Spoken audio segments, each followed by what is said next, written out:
Shooting সেটে megastar Shakib Khan কেমন? গুরুগম্ভীর মানুষ না ভীষণ মজাদার? আম প্রিন্স আসছে ঈদে দর্শকদের কি বলবে? না আসছেন। এটা এমনি ইন্টারভিউ দিচ্ছি। আজ রঙে, রঙে রঙিন হব থেকে শুরু করে সাইবেরিয়ার তুষারপাতে। আমি এই মানুষটার অভিনয়েরও যেমন ফ্যান ঠিক ততটাই ফ্যান এই মানুষটার গানেরও। আর for the first time Sharat music ventures চ্যানেলে আমরা সঙ্গে পেয়েছি অভিনেত্রী তাসমিয়া ফারিনকে। যেটা আমাদের জন্য ভীষণ আ আশীর্বাদের একটা মোমেন্ট আমরা বলতে পারি এবং সামনে প্রিন্স রিলিজ। মেগাস্টার শাকিব খানের বিপরীতে তাসমিয়া ফারিনকে আমরা ১ম বার বড় পর্দায় দেখতে চলেছি। তো আজ আমরা প্রিন্স নিয়ে আলাপ করব। সবার আগে বলো তুমি কেমন আছো? খুবই ভালো আছি। এখানে এসে খুব ভালো লাগছে। আর স্পেশালি আপনাদের সঙ্গে দেখা হয়েও। Thank you so much. আমি কি তোমাকে আপনি সম্বোধন করব না তুমি সম্বোধন করব? যেটা ইচ্ছা মানে আসলে। আমি একটু কলকাতায় আমার একটু তুমিটা বেশি হ্যাঁ, আসে। কোনো প্রবলেম অসুবিধা নেই? নেই। না, না। ওকে। তাহলে আমরা একটুখানি প্রিন্স নিয়েই কথা বলি? বেশ। বাংলাদেশের একমাত্র মেগাস্টারের সঙ্গে এটা তোমার ১ম কাজ। তার বিপরীতে। তুমি যেদিন ১ম তোমার কাছে এই প্রস্তাবটা এলো যে তুমি প্রিন্স এই ক্যারেক্টারটা করবে, তোমার অনুভূতিটা এক্সাক্টলি কি ছিল? আম অনুভূতি বলতে I was very excited obviously because অনেকদিন ধরেই শাকিব ভাইয়ের সাথে অনেকগুলো কাজ নিয়ে কথা হুম। হচ্ছিল। বাট somehow কোনো না কোনো একটা কারণে কোনো না কোনো একটা ফ্যাক্টর মিলছিল না, হচ্ছিল না ব্যাটে বলে। তো আ আমি চাচ্ছিলাম যে শাকিব ভাইয়ের বিপরীতে অবশ্যই এমন একটা ছবিতে আমি কাজ করি যেটা শুধুমাত্র যে শাকিব ভাইয়ের সাথে কাজ করছি সেটা না। ছবিটার গ্র্যান্ডনেস টাও যাতে সেরকম বজায় থাকে যাতে করে আ মানুষ একটা খুব ভালো প্রজেক্ট উপহার পায়। অবশ্যই শাকিব ভাইয়ের সব প্রজেক্টই ভালো হয়। বাট আমার কাছে মনে হয়েছে যে এই পার্টিকুলার প্রজেক্টটা আমার জন্য বেস্ট হবে। So I was very happy, excited এবং আমার শুনেই মনে হয়েছে এটাতে আমি একটা পার্ট হতে চাই। যেহেতু আমরা প্রিন্সের বেশ কিছু প্রমোশনাল কনটেন্ট ইতিমধ্যেই দেখে ফেলেছি আর রিলিজ একেবারেই কাছে। তোমার ক্যারেক্টারটার সম্পর্কে কি একটুখানি দর্শককে জাস্ট আভাস দিতে পারো? এখন পর্যন্ত যা জেনেছেন বা দেখেছেন, আমার মনে হয় অডিয়েন্স অলরেডি একটা ধারণা পেয়ে গেছে। তারপর বলব it's a very glamorous character একদম চিরাচরিত বাংলা সিনেমাতে যে ধরনের নায়িকা মানুষ দেখতে চায়, আমি সে ধরনের ক্যারেক্টারই প্লে করেছি এবং আমার জন্য এটা অনেক বড় একটা ব্লেসিং বিকজ আম আসলে ছোটবেলা থেকে তো আমরা বলিউড বা ঢাকার সিনেমাগুলো দেখে বড় হওয়া। সো নায়িকা বলতে যে ব্যাপারটা হুম। আ এটা সবসময় তো আমরা ভাবি। বাট এখন আমার সেই জায়গায় নিজেকে দেখার একটা অভিজ্ঞতা হবে। So I am very excited. Uh প্রিন্সের জন্য তোমার প্রিপারেশন টা অ্যাকচুয়ালি কেমন ছিল? প্রিপারেশন বলতে এখানে যেহেতু নাচের ব্যাপার আছে, অ্যাক্টিং এর ব্যাপার আছে। আ সবকিছু মিলে obviously একটা ডিরেক্টরদের সাথে বসা, সবার সঙ্গে টিমের সঙ্গে বসা, এগুলো তারপর নিজের মেন্টাল একটা প্রিপারেশন। তো সবকিছু মিলে অনেক এক্সট্রাঅর্ডিনারি হয়তো কোনো প্রিপারেশন ছিল না। বাট যেটাই ছিল obviously মানে আমার কথা ছিল আউট অ্যান্ড আউট হিরোইন যাতে আমাকে মনে হয়, সেটা দেখার জন্য যেরকম করা যায়। আমি দিনে একবেলা খেয়েছি। আরে বাপরে! নাট্যজগৎ থেকে ওটিটি, ওটিটি থেকে বড় পর্দা। কাজের কোনো পার্থক্য লক্ষ্য করতে পারলে? কাজের প্রসেস এর মধ্যে কোনো পার্থক্য? পার্থক্য বলতে অনেকই তো পার্থক্য আছে বিকজ স্কেলের দিক থেকে অনেক কিছু আলাদা। সেক্ষেত্রে আ পার্থক্য অনেক আবার কোনো পার্থক্য নেই ওই অর্থে। কারণ যেহেতু আমরা অভিনয় শিল্পী, আমাদের কাজই অভিনয় করা। তো বিভিন্ন মাধ্যমে আমরা অভিনয় করব এটাই স্বাভাবিক।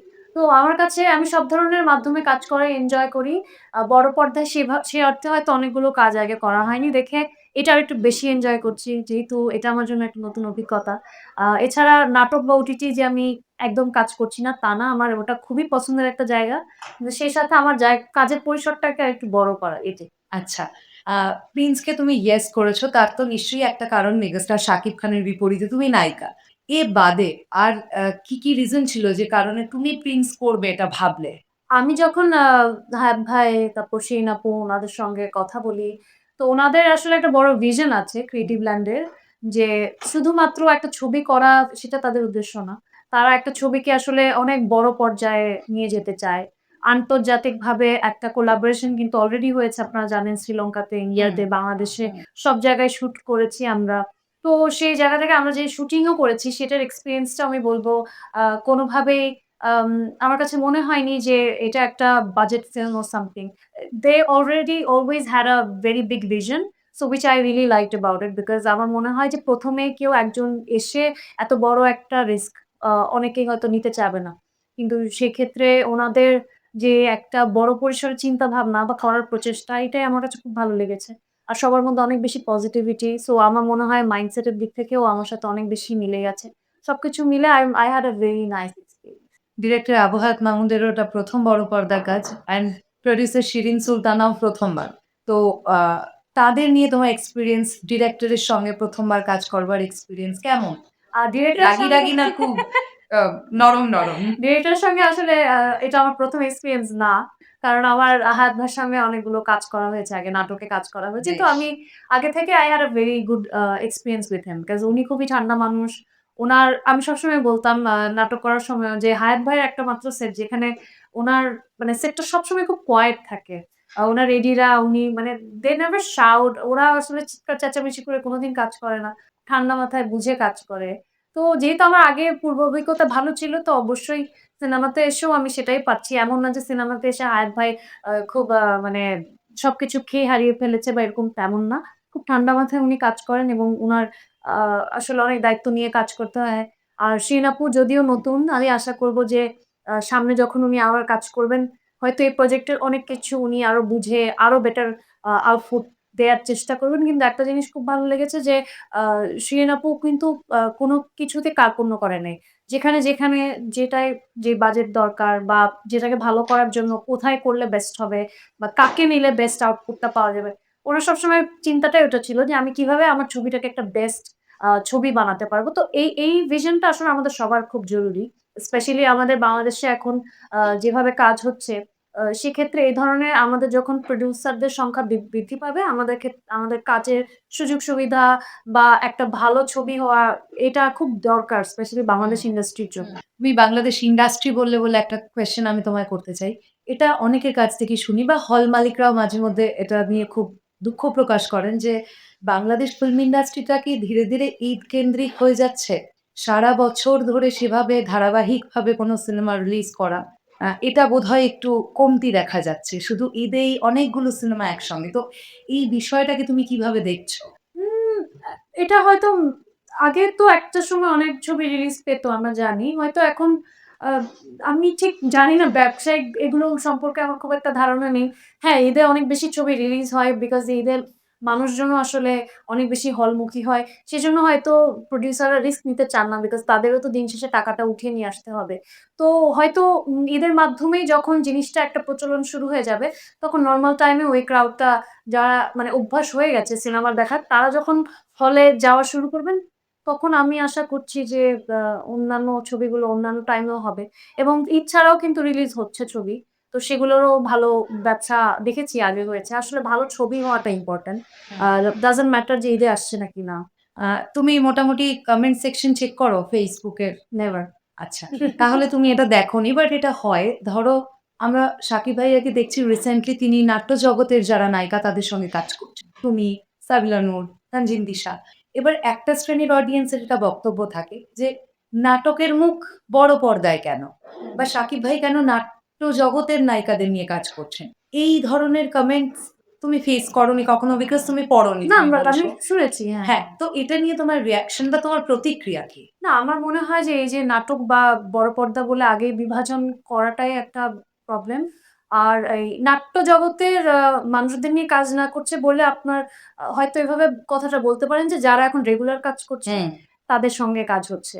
বিকজ আমরা যারা নাটকে বা ওটিটিতে কাজ করি আমরাই আসলে রেগুলারলি কাজটা করছি। হুম। এবং আপনি যখন রেগুলার কাজ করবেন, পর্দায় মানুষ আপনাকে বারবার দেখবে। অবভিয়াসলি তখন আপনার ডিমান্ডটাই ওই সময় থাকবে।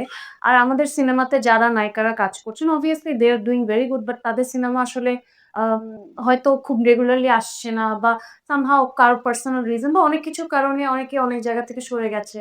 তো সেই জায়গা থেকে আ আ আমার মনে হয় যে এখন সিনেমা যেরকম হচ্ছে আ প্রোডিউসাররা, ডিরেক্টররা সবাই চায় যে একটা ভালো অভিনেত্রী সিনেমাতে কাজ করুক। হুম। কারণ গল্পের প্রয়োজনে সেখানে একজন ভালো অভিনেত্রীর দরকার হয়। তো তখন তাদের মনে হয় যে যারা অলরেডি একটা প্র্যাকটিসের মধ্যে আছে নাটক করছে বা ওটিটি বা যেকোনো মাধ্যমে কাজ করছে, সেখান থেকে ভালো অভিনেত্রী পিক করা। তো বড় পর্দায়ও যারা কাজ করছে তাদের মধ্যে যারা ভালো কাজ করছে অবশ্যই তারাও কাজ করছে। তো এখানে আসলে মিলেমিশে কাজটা হচ্ছে। এখানে বিভাজনটা করাটাই আমার মনে হয় উচিত। তাসনিয়া ফারিন অভিনেত্রী হিসেবে নিজেকে 10 এর মধ্যে কত দেবে?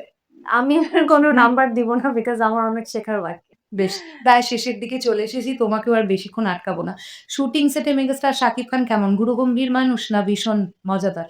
আম আমি বলব he is a very professional artist এবং আমার সাথে আসলে সিনে আমরা রিহার্সাল করে তারপর শট দিচ্ছি। বাট এর বাইরে আসলে ওনার সঙ্গে খুব একটা আমার ইন্টারেকশন হয়নি। কিন্তু obviously he is a very professional artist এবং কাজের জন্য আ যেভাবে শট প্রয়োজন বা যেভাবে রিহার্সাল করা প্রয়োজন সবকিছু উনি নিয়মমতভাবে এবং খুব পাংচুয়ালি করছেন। তো এজন্য আসলে আমার কাজ করতে অনেক সুবিধা হয়েছে। আ প্রিন্স আসছে ঈদে, দর্শকদের কি বলবে? না আসছেন না। এটা এমনি ইন্টারভিউ দিচ্ছি। এইটা যদি আমরা ট্রেলার কাটি কি বলবে? না অবশ্যই অবশ্যই বলব যে আজকে এটা আসলে একটা প্রমোশনাল ম্যাটেরিয়াল বুঝতেই পারছেন। বিকজ যেহেতু আমরা মোটামুটি শেষের দিকে চলে এসেছি, ঈদ খুব কাছে। আপনার পরিবার-প্রিয়জন নিয়ে অবশ্যই আপনার সিনেমা হলে যাবেন এবং আ প্রিন্স দেখবেন। অবশ্যই আপনাদের সময় থাকলে অন্যান্য ছবিগুলোও দেখবেন। আপনারা সাপোর্ট করলে আমাদের বাংলা ছবি আসলে আরো এগিয়ে যাবে এবং ভালো ছবিগুলোর সাথে থাকুন, ভালো ছবিগুলো তাসনিয়া ফারিনের অভিনেত্রী প্রেমিক হিসেবে লাস্ট কোয়েশ্চেন, তাসনিয়া ফারিন এর পরবর্তী কাজ আমরা কি দেখবো? অ্যান্ড মিউজিক ভিডিও নতুন আমরা কবে পাচ্ছি? আ হোপফুলি ভেরি সুন আপাতত প্রিন্স নিয়ে চিন্তাভাবনা। আ এমনও হতে পারে নেক্সট আমি আবার এখানেই আসতে পারি কাজে। क्या बात পারবো है! না। We all are waiting. Thank you so much. Thank you. খুব ভালো থেকো।